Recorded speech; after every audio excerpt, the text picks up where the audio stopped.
Hey guys, Dave from Nerdarchy, for nerds, by nerds, hang out with this nerd. Ted. And today we're going to delve back into what does your race say about you, the elf.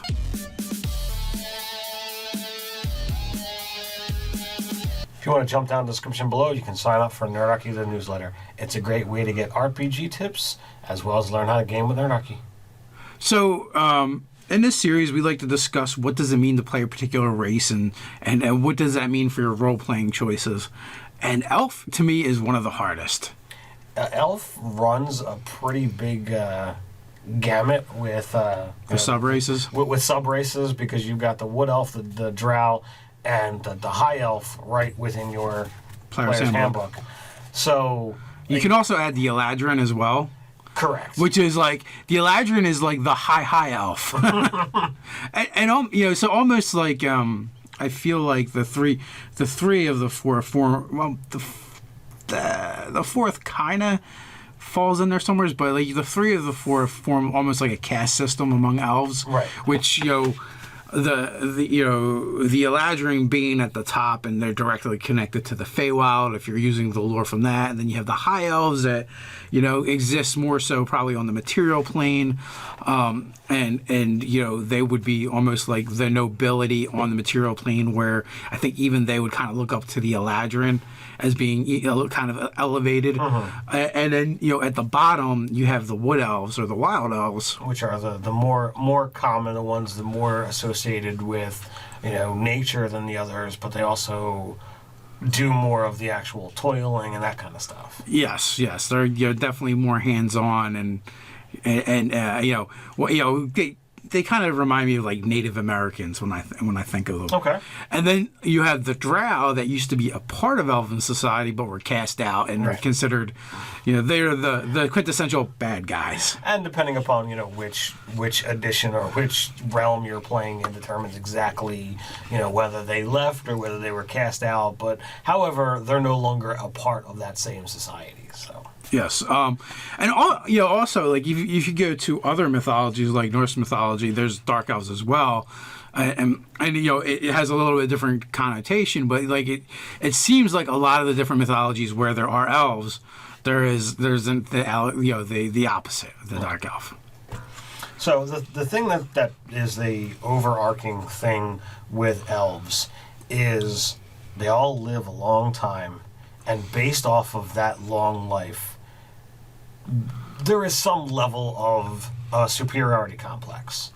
I don't know if there is, or if that's just like the stereotypical way people portray them, which gets kind of old and annoying after a while when every elf is haughty and arrogant, and none of them, which I don't think is a fair or realistic portrayal. Okay. Maybe it is. I mean, you can look at the Lord of the Rings, and there was definitely different personalities there. Like, was it Elrond, who was very much, he was very much that haughty, arrogant kind of personality, but there were several others that weren't. Right. The Lady Galadriel, she was actually, I want to say she seemed like to have a lot of compassion for what would be considered the lesser races. Well, I mean, she being in that position of power, she in my opinion, she cared more about everything. The land and the people. She was just more compassionate as an individual. Yeah. The position of power. I don't know how much that really plays into that, because Elrond, he was also in an equal position of power. Well, what I was saying is like the position of power, like it played into what she was able to do, and again refusing the ring, she knew that it would be too much for her, and that she refused it because of what she would do with it, or what she would become the opposite of what she was. Right. So that that being said, like what are the benchmarks of an elf? So elves are, in some ways, they are kind of like dwarves in the sense that they are craftsmen as well.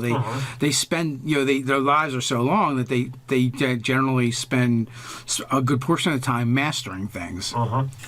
They just don't take a direct path for it all the time because they do have so much time to live. In D&D, they're often portrayed as being, the masters of the sword and magic. Right. Again, speaking to their long lives. And I mean, in earlier editions of the game, only demi-humans could multi-class, and elves would multi-class. Their classes were like fighter and magic user. Back when we had a magic user. You had to earn your wizard.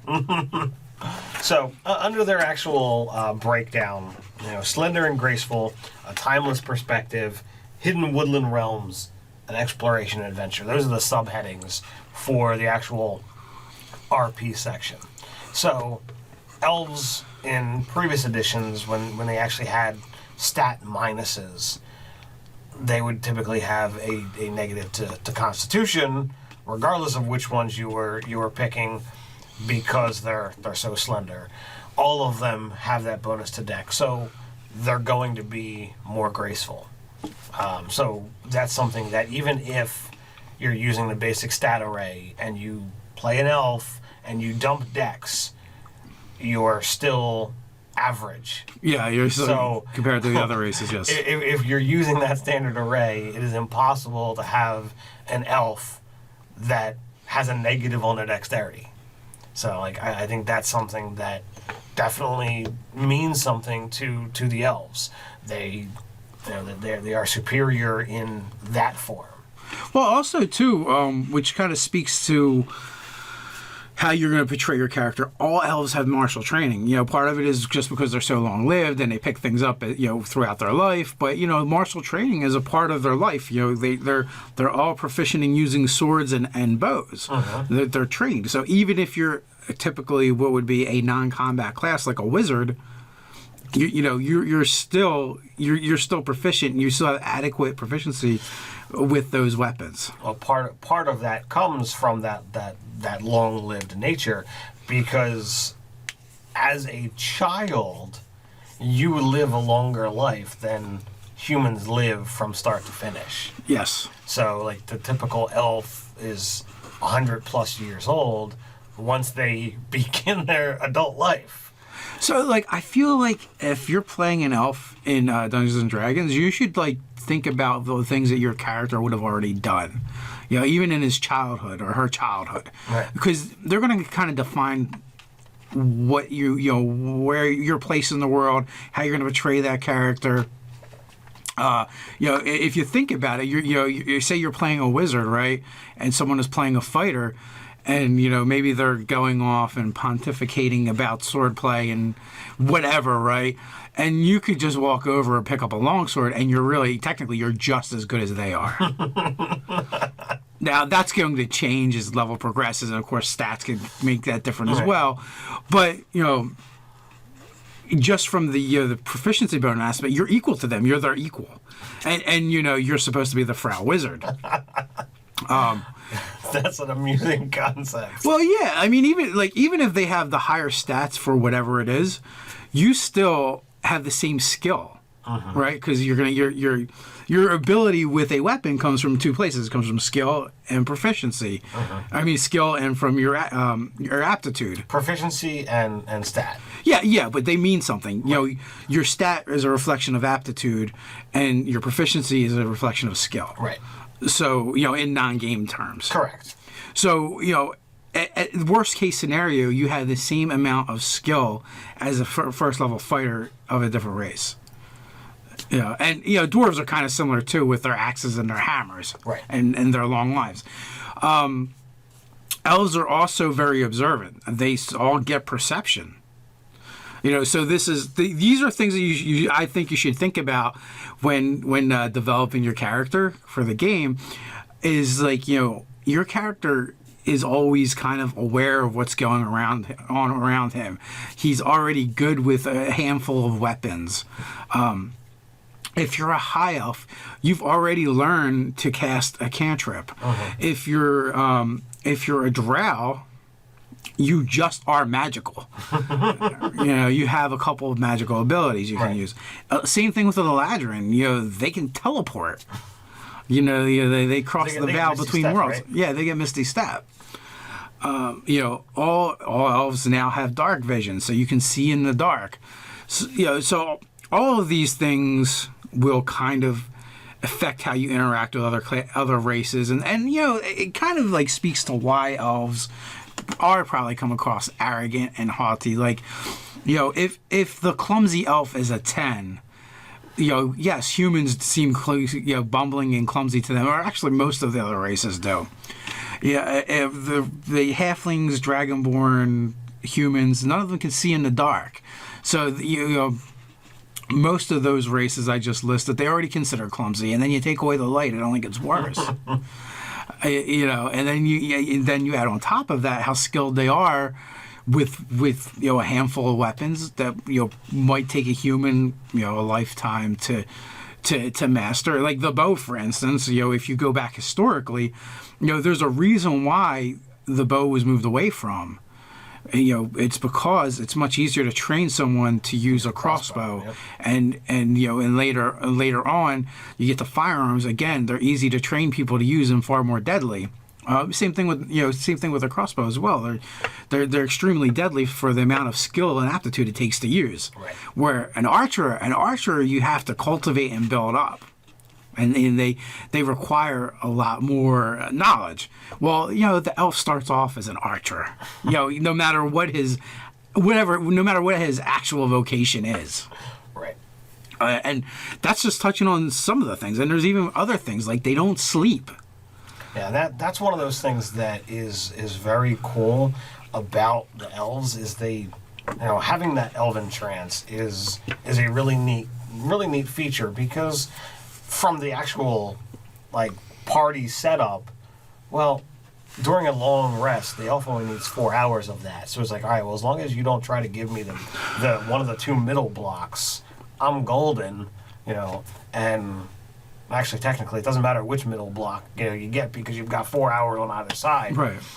So you really could put them anywhere in the lineup. But when they trance, they're still aware, right? They're not. They're still aware, and they're having reflections back on the rest of their life. They daydream. And essentially, but they're seeing things in a way that us as humans have no way to know. And it's a way for them to say, okay, well, how does something that's already happened to me over my life affect what's going on in my life now? And it's a cool way to be able to bring back memories as a game master. If you are working with your player who's playing an elf, and you are kind of building the background as you're playing, you could use this instance, whenever you felt the need, to throw in a memory and be like, oh, well, your Aunt Linda did something or other here, and this is how it affected you. Or if you're using player agency and the player wanted to do it, absolutely, yeah. If you wanted to do flashback sequences in your game for RolePlay purposes, the elf is really, their revelry is a great spot to put that. But I was thinking too, what does an elf think of the other races that actually sleep, right? No, not like that. From the standpoint of, there's something to be said for being able to close your eyes for an indeterminate amount of time, and just there's nothing. There's no thoughts. There's nothing going on. Everything is still. For all intents and purposes, for the individual sleeping, you don't exist. Right? You've taken yourself out of the world per se. If you're not dreaming, that might be something that an elf character might kind of actually envy a little bit. They don't ever get a break from the world, right? That's true. Or perhaps dreams. Dreams are like reverie, except for they don't have to have any basis in reality. Right. An elf might be fascinating with the concept of dreaming. especially that's a cool concept. Especially being the fact that elves tend to be more chaotic and more whimsical and creative types, right? So what is more creative than dreaming? You know, and when the other races have the ability to dream of things that aren't real and don't exist, that actually transfers over into the real world of being able to create things that have never been before because you were inspired by something that never existed. So, you know, an elf doesn't get to do that. Wow. So these are different avenues where you could explore an elf, especially if you wanted to take it down a different route than what is the typical way elves are portrayed in your game. So there are just some thoughts off the top of my head. But again, I go back and I digress to, I believe elves are the hardest race to play because in a lot of ways they are the most alien. Well, they do have all those things that make them stand apart. So, yeah. You know, where I feel like a lot of the other races just kind of feel like aspects of humanity, where an elf could be like completely foreign to that. And it only barely brushes up against it. And you add in the long lifespans and all that. You could say that they're the hardest to play, but you could also say that because of all of that, they're the most diverse.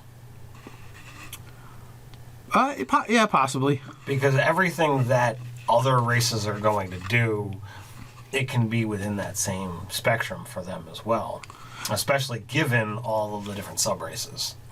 Well, yeah, but you know that goes to say that goes without saying for kind of all the races, though.